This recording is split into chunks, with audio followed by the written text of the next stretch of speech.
Anti-hunger program ng ating Pangulong Bongbong ay nagpapakita na ng real results. Walang gutom sa 2027. So sabi po ni Secretary Gatchalian, Rex Gatchalian. So sabi dito, the program institutionalized through Executive Order number 44 in 2024 provides monthly electronic food credits worth 3,000 pesos sa mga low-income families by steering families toward healthier food options from accredited stores, sabi po ni Gatchalian. So ito pong walang gutom program is part of a broader strategy, national strategy, to invest in human capital. Nagtatanong kung nasa na ang 20 pesos na bigas. Ito ang aking tugon. Napatunayan na natin na kaya na natin ang 20 pesos sa bawat kilo ng bigas nang hindi nagbabagang mga balita at pagtalakay sa mga isyu ng lipunan. Bulsa, opinyon, banat at paglalantad sa katotohanan. Bulsa, what you see is what you get. You decide.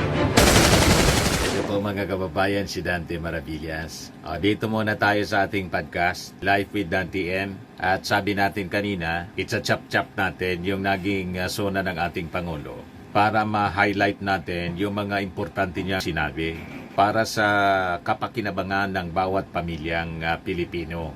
So tamang-tama ito dito sa Live with Dante M. Sabi dito kasi sa balita ng Billionaire News, no other admin has this. Sabi ng DSWD, yung anti-hunger program ng ating Pangulong Bongbong ay nagpapakita na ng real results. Walang gutom sa 2027. So sabi po ni Secretary Gatchalian, Rex Gatchalian, the walang gutom program launched in 2023 is delivering results among the country's poorest households. No administration except the Marcos Jr. administration has a concrete anti-hunger program, sabi po ni Gatchalian. Ang maganda po sa administrasyon ng ating Pangulong Bongbong Marcos, may balance. Lahat ng sektor, the youth sector, education sector, the agri sector, the business sector, tinututukan lahat ng ating Pangulong Bongbong Marcos kasi yan pangangailangan ng bawat mamamayang Pilipino. At lalo na yung sektor ng mga maralita. Hindi tulad ng previous administration, lahat lang droga. Yun lang ang highlight. Dito po, hindi pinapabayaan yung sektor ng sa peace in order, sa drugs. And in fact, sabi ng ating Pangulong Bongbong, nalampasan na nga yung previous administration in terms ng accomplishment sa paglaban po sa droga. Bloodless pa siya. So sabi dito, the program institutionalized through Executive Order number 44 in 2024 provides monthly electronic food credits worth 3,000 pesos sa mga low-income families. As of July, it has reached 300,000 households.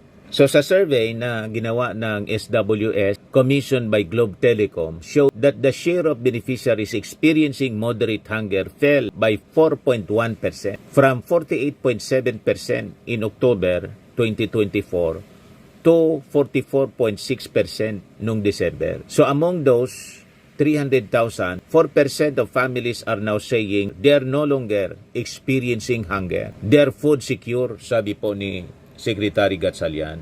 Di ba nakakatuwa, mga kababayan, ito mga developments ng balita, nababawasan yung mga mahihirap, nababawasan yung mga nagugutom, yung nagsasabing wala silang makain. Sinusupport ng ating gobyerno na makatayo sa kanilang sariling paa. Hindi naman po ito yung lifetime na gano'n ang gagawin ng gobyerno para hindi naman po sila umasa.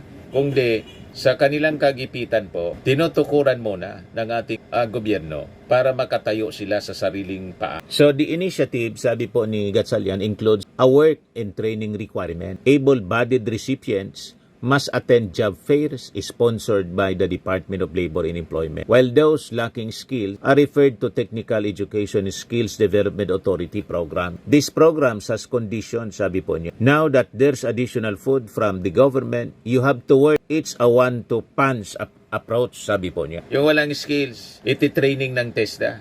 Ito yung sinasabi natin, do not just give them fish, but teach them how to fish. Kasi po, sabi sa old saying, pagbibigyan mo lang anya ng pagkain palagi, yung tao, parang yung ginagawa na lang natin yan, ginagawa nating dependent na lang sa ayuda. Eh yung mga nagsasabing pinasanay sa ayuda, hindi po, hindi ganun ang intensyon ng ating gobyerno. May ayudis sila, for the meantime, wala pang trabaho. At ginagawa din ito sa ibang bansa. Pero may mga kondisyon. Kailangan maghanap sila ng trabaho, may tulong pa rin yung dole. May mga job fairs. Kung walang skill, iti-training ng TESDA para makatayo sa sariling paa. Hindi yung lagi na lang araw-araw humihingi ng tulong. Di ba po? For if you give them fish, you are just feeding him for one day. But if you teach them how to fish, you are feeding him for life. Ganon ang prinsipyo mga kababayan na ginagawa ng ating gobyerno. So, nakakatuwa ang ganitong approach mga kababayan. At ito yung tamang approach. So sabi rito, the program also seeks to promote better nutrition, particularly for children, by steering families toward healthier food options from accredited stores.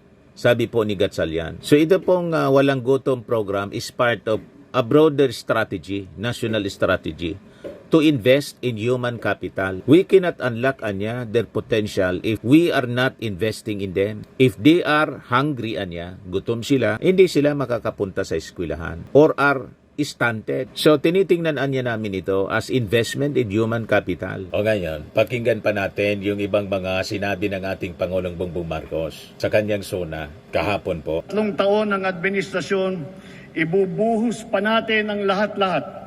Hindi lamang upang mapantayan, kundi mahigitan pa ang pagbibigay ginhawa sa ating mga kababayan. Di ba?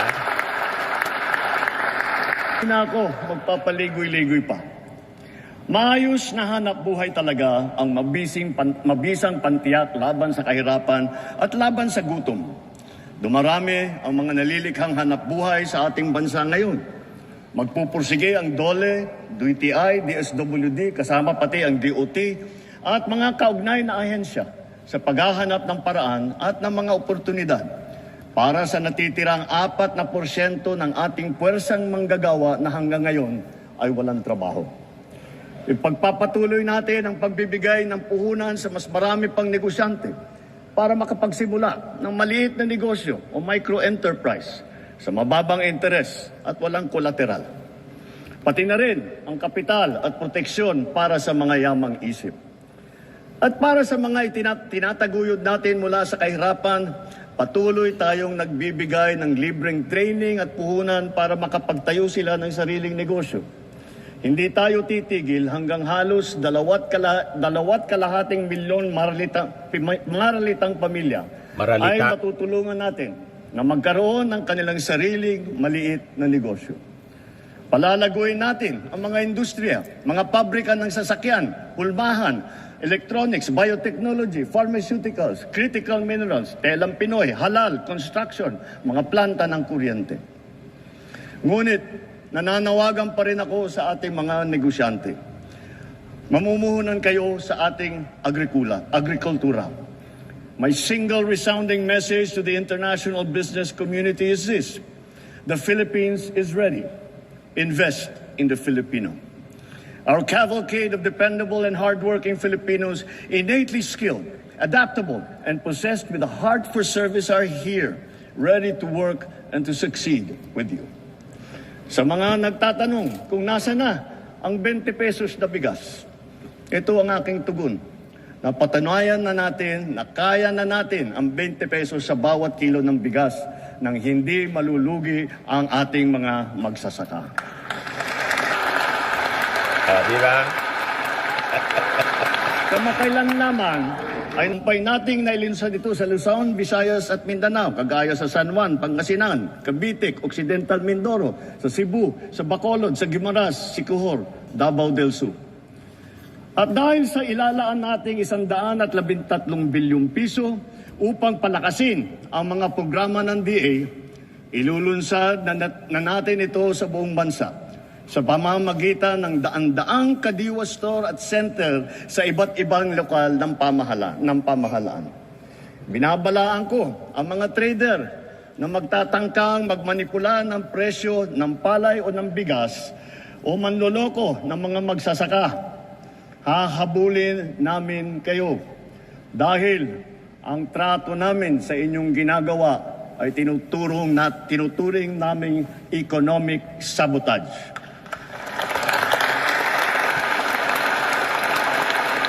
Bilang pangunahing solusyon taas na presyo ng baboy, pinalalakas natin ang ating lokal na produksyon. Namimigay tayo ng mga biik at inahin. Nagpapatayo din tayo ng mga biosecured facilities upang lubos na pababain ang presyo ng karne. Nagsimula ng magbakuna labang sa ASF at palalawigin pa natin ito ng pagbabakuna sa lahat. Pinataas natin ang produksyon ng palay, mais, pinya, saging, mangga, kape, kakao, kalamansi, tubo, sibuyas, bawang at iba pang mga agricultural products. Mula nagsimula itong administrasyon, mahigit 8 at kalahati. Noon, laging reklamo ng mga tao yung mahal na sibuyas. Ngayon na wala ng problema, wala nang sinasabi sila. Nakalimutan na yung ginawang solusyon ng ating Pangulong Bongbong. Kasi po, ang ugali ng mga critics ay humanap ng mga diferensya lang. Silipin yung mga diferensya. Pag walang diferensya, gawa ng diferensya. Yan ang problema sa mindset ng karamihan sa atin po. Pag magagandang balita, ayaw makinig. Kaya sabi ko, ulitin natin ito. I-chop-chop natin ang naging sona ng ating Pangulo para tumino sa isipan ng ating mga kababayan na may ginagawa pong solusyon ang ating Pangulo para mapagaan ang buhay ng bawat pamilya, pamilyang Pilipino. You see? O ngayon, may narinig pa kayo na problema sa presyo ng sibuyas? Di ba wala na po? Kasi yung iba po talaga ang ginagawa, economic sabotage, tinatago nila para imanipula yung presyo. Yan po eh. Milyong magsasaka at mangingisda ang nakatanggap ng tulong. Lalo pa natin paiigtingin ang mga programa ng pamahalaan para mas marami pa ang matutulungan. Libo-libong kilometro ng farm-to-market road na ang ginawa na at libo-libong kilometro pa ang pinapasinayaan. Libo-libong ektarya ng lupa ay nalagyan na ng patubig sa buong bansa at libo-libong ektarya pa ang patutubigan. Libo-libo ring makinarya at pasilidad ang ating binuksan at pinamigay para sa mga magsasaka at mangingisda. Marami po tayong ipapatayo na rice processing system. Itong mga pasilidad at mga bangkang yari sa fiberglass na ipamimigay naman sa mga mangingisda. Lahat ng ito ay sumusuporta sa kanila mula paghahanda, sa pagpunla, pag-ani, pagbiyahe hanggang sa pagbenta. Milyong-milyong Pilipino ang umaasa sa puno ng niyog bilang pangunahing kabuhayan. Mula ngayong taon, hindi bababa sa 15 milyong hybrid at mataas na klaseng mga binhi ng niyog ang ating itatanim sa iba't ibang panig ng Pilipinas. At itutuloy natin ito hanggang 100 milyong puno na ng niyog ang ating maitatanim sa buong Pilipinas. O diba?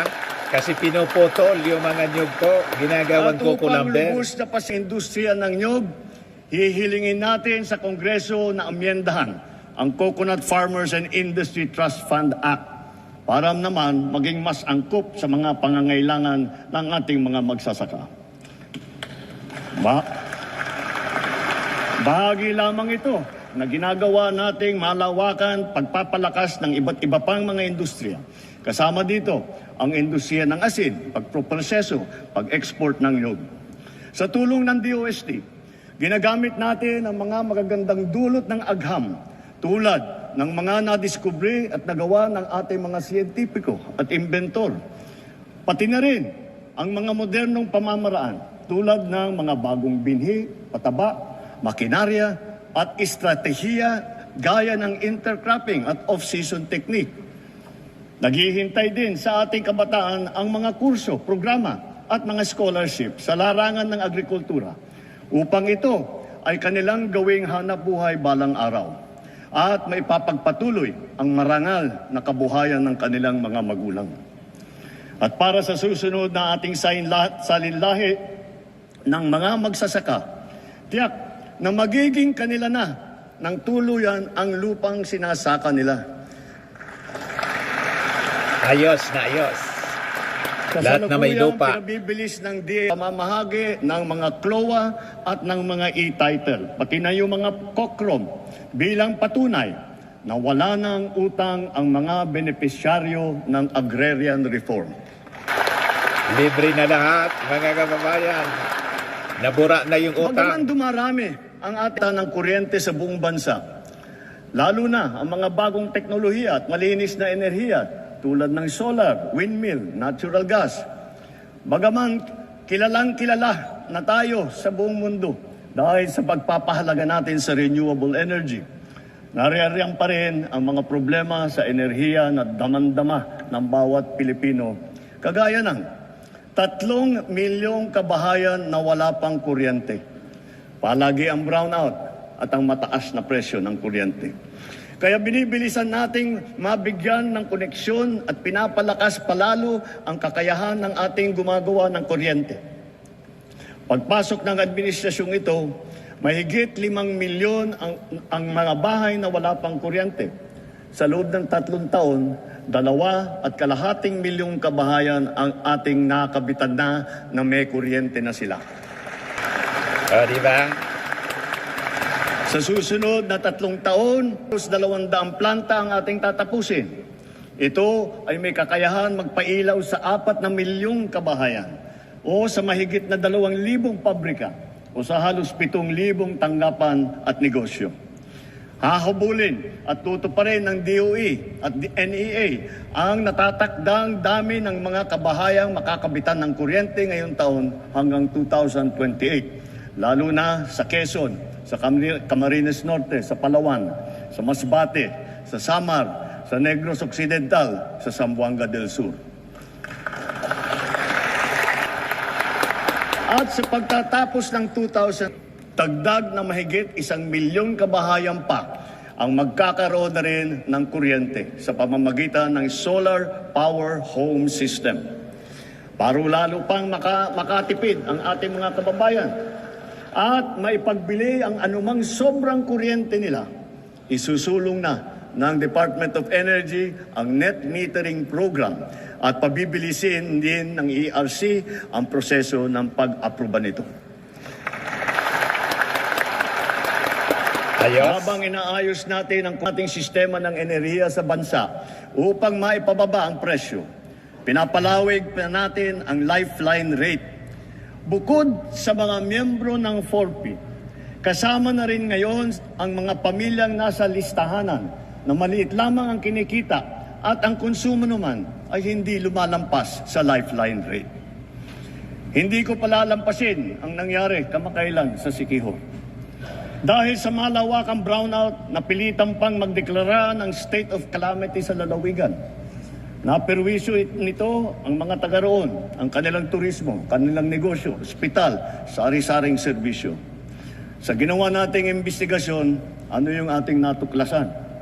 Mga expired na permit, mga sirang generator na halatang napabayaan, kaya sunod-sunod na bumibigay, mabagal na aksyon at kawalan ng maayos na sistema ng pabili ng krudo at ng mga pyesa.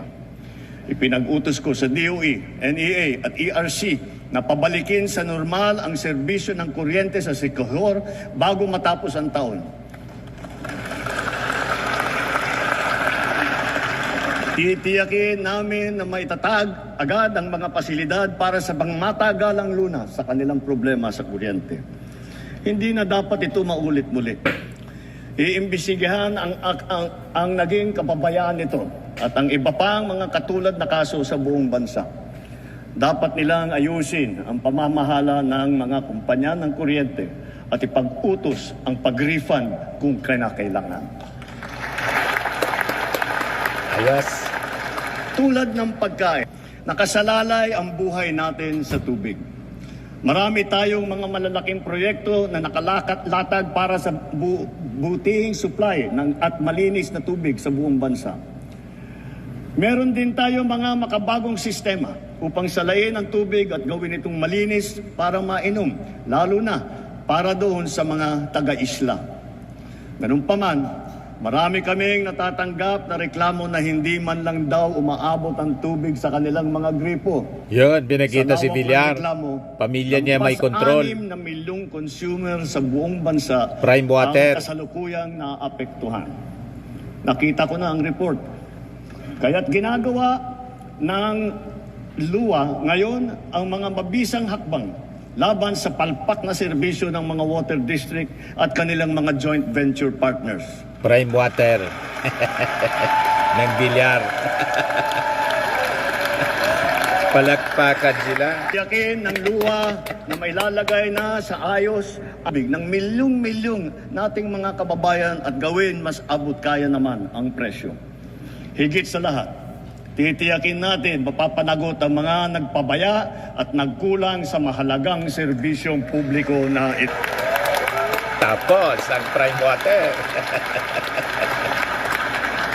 Natin ang tumambad na realidad tungkol sa ating mga kabataan ngayon. Ang lalo na sa matematika, sa agham, sa pagbabasa at sa wastong pag-unawa. Ang mga nagda-drop out at mga hindi nakakapagtapos sa junior o senior high school. Ang kalahating milyong bata na nagbabanat na ng buto. Kung tayo ay nagpupundar ng malaki para sa infrastruktura, mas malaki pa ang ipupundar natin para sa ating mga mamamayan. Para sa mga kabataan.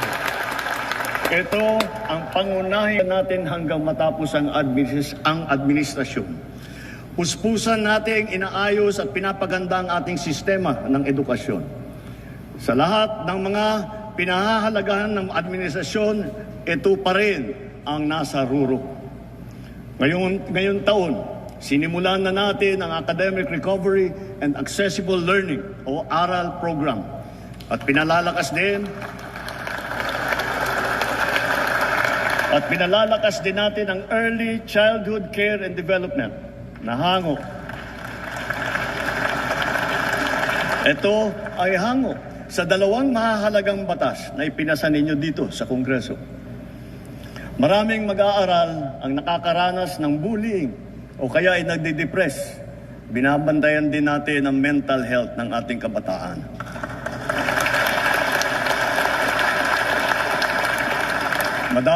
Magdadagdag tayo ng mga school counselor na magsisilbing sanggunian at gabay nila. Naglaan tayo ng 1 bilyon para makapagtayo ng mahigit 300 barangay child development center sa buong bansa. Ayos na ayos pa.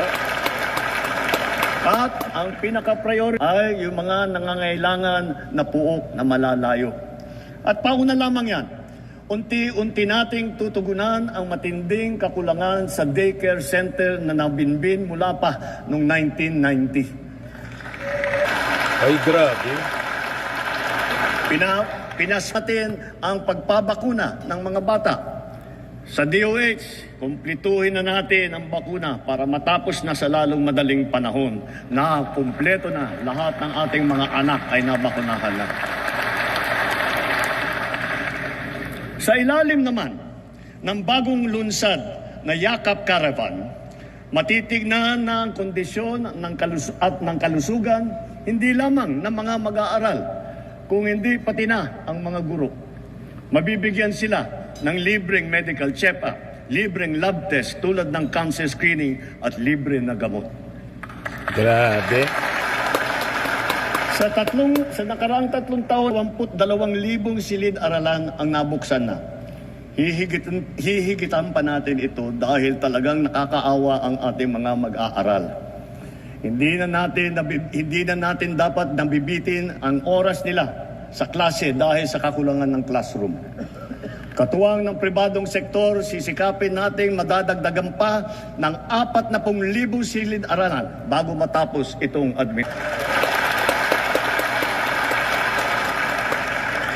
Lalaan tayo ng sapat na pondo para rito.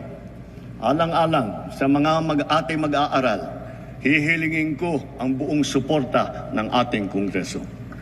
So yan mga kababayan, Napakagandang suna ng ating Pangulong Bongbong Marcos. Addressing the problems ng bawat mamamayang Filipino, bawat pamilya.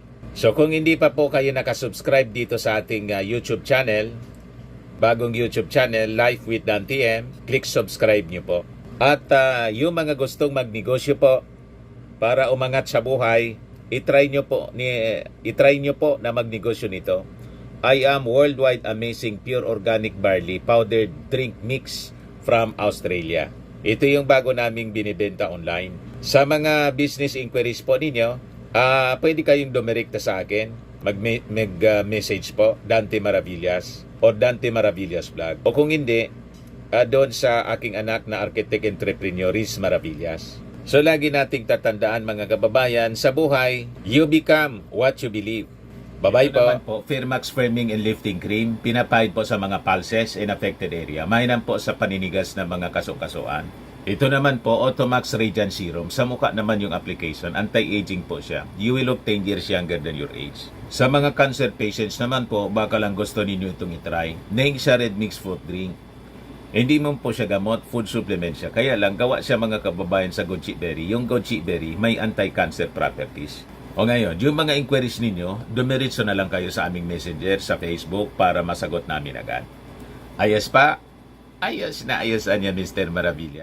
But anyway, ito po pala yung aming bagong product na binibenta online. I am Worldwide Amazing Pure Organic Barley Powdered Drink Mix from Australia. Negosyo to ng aking anak na architect entrepreneur, Riz Maravillas. Ayan po. Kontakin na lang po ninyo siya, Riz Maravillas on Facebook. Ang mga health benefits niya, boost immunity, improves digestion, enhance energy levels, packed with antioxidants, prevent cancer. Sa mga nagana po ng malinis and spacious fitness gym, pumunta lang po kayo sa aming Colossal Fitness Gym. May Grab Car Rental din po kami. Ito naman po yung bago naming product na binibenta online. Eye Glow Serum, whitening po siya. Tingnan ninyo yung epekto sa aking anak na architect before and now. Yung mga inquiries po ninyo, dumiretso na lang kayo sa kanyang Facebook account, Riz Maravillas.